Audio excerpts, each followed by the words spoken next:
How was the last week of camp? What were you guys up to? I only sparring for 3 weeks. So because I sparring for 3 weeks, the last week is really tapering down. The second week is the hard week.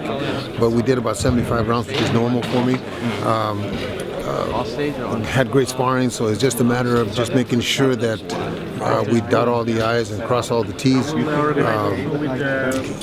He came into camp at 170 pounds, so it wasn't a camp where we had to lose a lot of weight. We never have to lose a lot of weight with him anyway. They're very professional, so it's a matter of no weight, not a fat farm, so we're able to work on the things that we wanted to work for Danny. It's almost better if you didn't have to cut the weight. Oh, absolutely. Come in stronger. Yeah. More energy. Not only that. Sometimes when you get guys come heavy into camp, all you're doing is trying to lose the weight, and they really can't perform the things that you want them to perform because they're trying to lose weight and because they're weak and because they're struggling in the ring. What makes this an interesting challenge for Gennady and team? I think these are the two best middleweights in the world. I think that Danny has proven that with not only his KO ratio, but his KO of Peter Quillen just not too long ago, a year ago. Peter Quillen was supposed to be the guy that was going to give Gennady the fight of his life and was going to knock out Gennady, and Jacobs handled him like he was nothing. So because of that, I think people are anticipating a war, a really offensive war where both guys go down and we're treated as fans to a great fight. So that makes it interesting to look forward to. How do you think this is going to go down?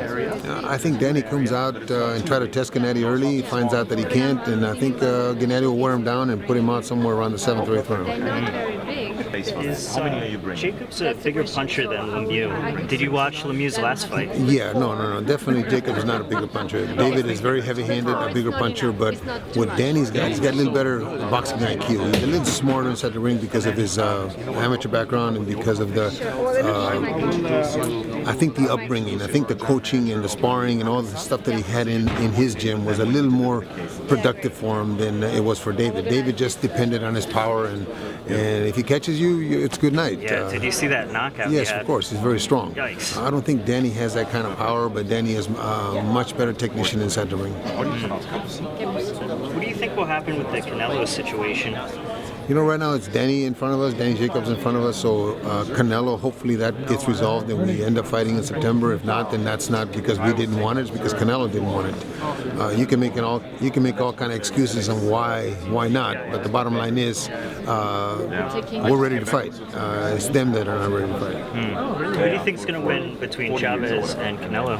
I think Canelo should win, but it's a very good fight. I think it's a fight where Chavez scares him a couple times, scares Oscar a couple times by hurting him or maybe even dropping him, but I think Canelo should win. His youth, his experience in big fights, and his speed, I think, will be a key factor. Do you see Canelo fighting Lemieux? I don't think that fight is big enough right now for Canelo. I don't, unless he's running away from Golovkin, maybe so. But I think Lemieux still has to build up. That was a great knockout of Stevens, but it's of Stevens. It wasn't somebody that's a higher caliber where it would warrant him a Canelo fight.